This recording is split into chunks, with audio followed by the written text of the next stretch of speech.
way. The complainant stated that she was unable to tell if he was erect, but she was able to clearly see his. Do you have any questions, sir?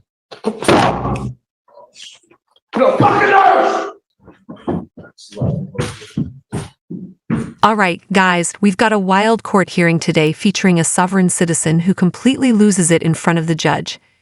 He's facing indecent exposure charges for allegedly touching himself in public while locking eyes with a woman. From the moment things start, it's a total disaster. His lawyer looks beyond uncomfortable. You can practically see the regret on her face, questioning every life choice that led her to represent this guy. Imagine spending years in law school only to end up in this mess. Judge Flair has had enough, the courtroom is in chaos, and everything goes off the rails fast. Let's dive in and break it all down. Let me know your thoughts as we watch. Good morning, sir.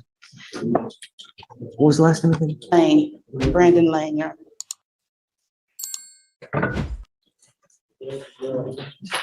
So, Mr. Lane, you were charged with? It'll have a couple. All right, you were charged with indecent exposure. You wanted to do the PC on indecent? Yes, Your Honor. You're charged with indecent exposure. You are facing up to 6 months in jail and/or a $2,000 fine. We're going to do probable cause. You have the right to remain silent. Anything you say can or will be used against you. You have the right to have an attorney present during any questions and interviews with the state of Texas. If you cannot afford a lawyer will be appointed to represent you, sir. May 26, 2024, officers were dispatched to a defendant touching his private area at the Metro-owned downtown transit center located on 1900 Main Street, Harris County, Texas. Officer was advised by Metro Dispatch that the complainant called and stated that the defendant was exposing himself to her. Complainant told officers that the defendant was a black male in a blue hoodie and boarded a Metro bus, and then ultimately pointed the bus that he had boarded. Matching the description, and complainant witness confirmed that that was the same person. Complainant stated that the defendant followed her from across the street, pulled out his penis, and started exposing it to her and looking at her. She further stated that the defendant began stroking his penis back and forth with his hands, looking at her without speaking, approximately 5 to 10 feet away. The complainant stated that she was unable to tell if he was erect, but she was able to clearly see his penis as he was stroking. Your Honor, after speaking with my client, the officers approached two males. I have to wait on body cam to see what the other male looked like, but my client's saying that wasn't him. He just. I mean, I don't know. I think that there's probable cause to go forward now. Mr. Lane.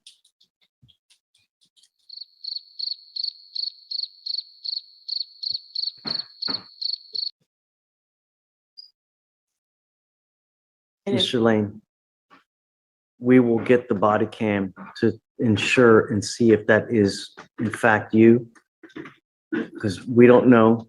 All we know is that we have someone that has identified you. I will try to have them get the do you have it now?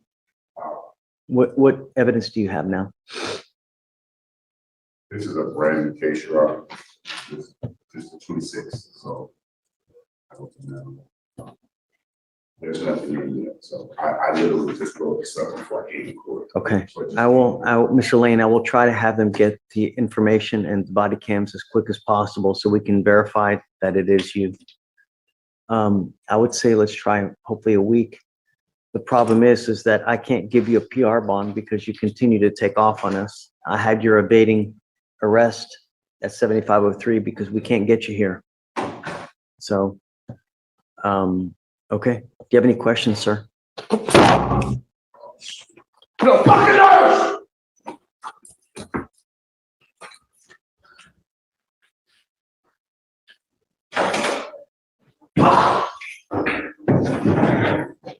Hey, hit the button, please. Yes.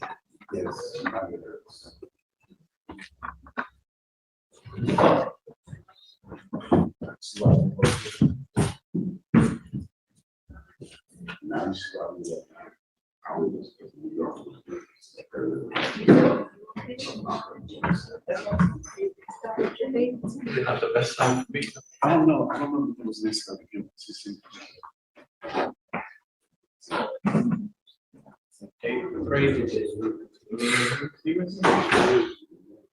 All right, same thing happened down there with me.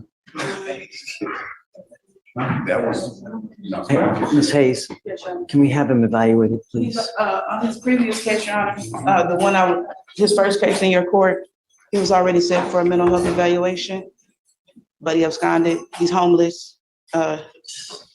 He's, So, the look that he was giving us, that was, did you see me eyeing you to? yes, I moved over, yes. oh, you see where I came, you see? Yeah.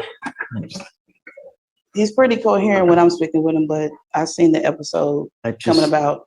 So he's gonna be in custody. Hopefully we can schedule the evaluation. I'll speak to the CLO and go from there. for sure. Thank you.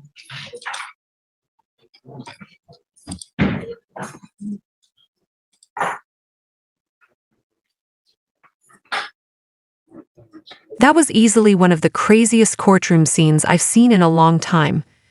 My guy walked in presumed innocent, and after that meltdown, he basically sentenced himself. Ro was slamming his head on the table like he just realized his free trial expired. At this point, I think we've got enough evidence. Not for indecent exposure of his body, but for exposing his complete lack of self-control. Props to his attorney, though. She was backing away so smoothly, like she could sense he was about to transform into the Hulk. You just know she's over it. After that little mean mug he gave the judge, she's probably already mentally drafting the "I regret to inform you that I can no longer represent you" email.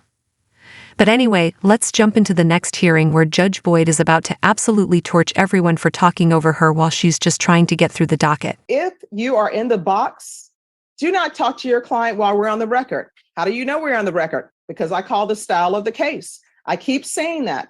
And what I keep saying is, I don't understand when we're not on the record, everybody just sits there and don't talk to anybody. And the minute we get on the record, that's when everybody wants to have a conversation. I have patience in my pocket, but slowly but surely, that patience is going to wear out.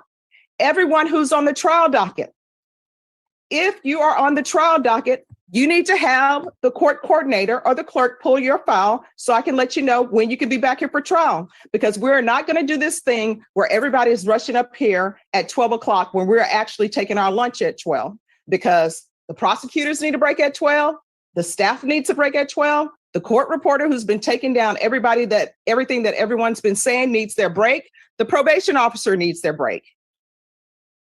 And do not approach the coordinator or the clerk when we're on the record. Again, how do you know we're on the record? Because I call the style of the case. Now, I hope everybody understands.